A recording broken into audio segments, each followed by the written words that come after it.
I've decided to make peace with my own shakiness and uncertainty. The stone I keep tripping over isn't the world. It's myself. What we must guard against is not falseness, but our own ignorance. We don't have to hide or apologize for being human. We only need to stand honest, open, and unashamed before life.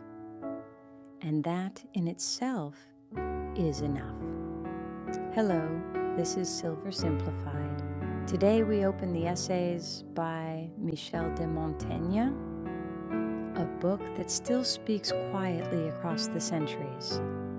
Montaigne was a 16th century French philosopher and writer, a man who withdrew from public life to live among his books, to think, to doubt, and to record the movements of his own mind. He lived during one of the most chaotic times in French history, an age torn by civil wars and religious conflict. Yet, instead of turning outward to argue or to lead, he turned inward, asking what it means to live honestly amid uncertainty. Within the stone walls of his tower, he filled the margins of his library with thoughts on friendship, fear, aging, death, and the endless contradictions of being human. There, among the quiet shelves and dust of books, he began to write, not to teach, but to understand. Each page became a mirror, each essay a conversation with himself. From that solitude emerged a work simply called essays, meaning attempts. They were not final truths, but experiments. Trials of thought shaped by doubt and softened by his deeply human honesty. Across more than 1,000 pages and over 100 short chapters, Montaigne explored what it means to be human, to live, to fear, to change, to fail, and to begin again. His humility, his humor, his constant awareness of his own limits. These turned his private reflections into one of the cornerstones of modern thought. Even now, centuries later, his words feel startlingly familiar. He wrote of fear, of change, of the vanity of certainty, and of the quiet courage it takes to face our own ignorance. In a world that rushes and shouts, his calm reflections still invite us to slow down, to think, and to see ourselves more clearly. To express one's thoughts honestly is better than to polish them falsely. Shame lies not in imperfection, but in pretense. We often hide our thoughts behind fine words, as if clarity could make them fragile. But truth asks for no ornament. The tongue that trembles with sincerity is braver than one that shines with deceit. If our words falter, let them.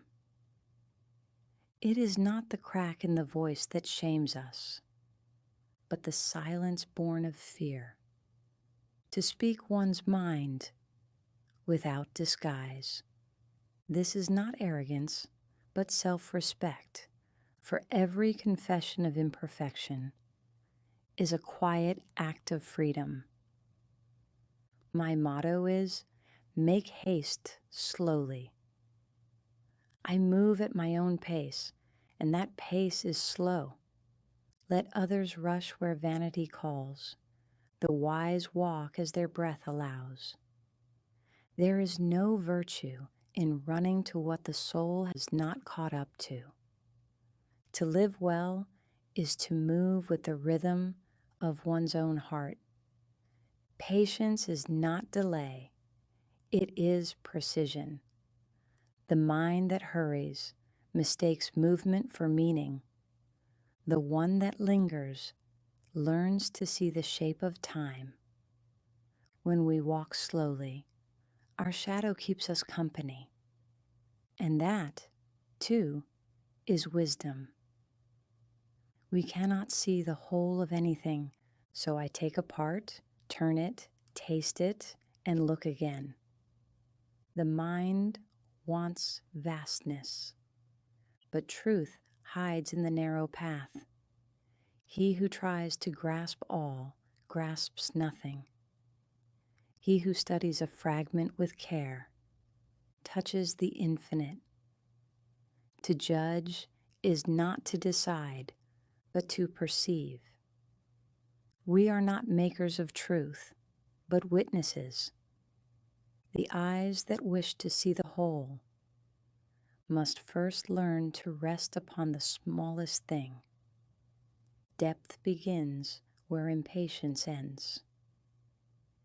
When the water is still, we finally see what has always been reflected there. Fate gives us materials. We shape the meaning.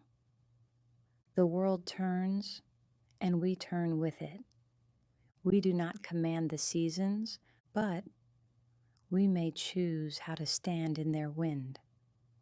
Happiness does not come from stillness, but from agreement dash. Agreement with the flow of things, with loss, with gain, with the briefness of breath and the beauty of its passing. To accept what is not ours to rule is not surrender, it is grace. When I cannot change the tide, I learn to float. To prepare for death is to learn how to live. We fear the end because we do not live the days. Each morning postponed is a small rehearsal for dying. He who greets death as an old companion has loved life honestly. To die well, one must have lived with openness, without hoarding moments, without disguising the heart. Life, like breath, was never meant to be kept, only received and given back. He who has learned to lose has already learned to be free. Be honest without disguise. Move at your own pace. See deeply, not widely. Accept change as the rhythms of grace. And meet the end not as an enemy, but as the last quiet proof that you have lived. Aging gracefully is not a matter of years, but of courage. The courage to remain soft, to remain curious, to remain human. Thank you for being here with us. You are with Silver Simplified. May these words remind you that growing older is not a fading, but a refining, a distilling of what was always essential. Until next time, move gently, speak truly, and keep your peace.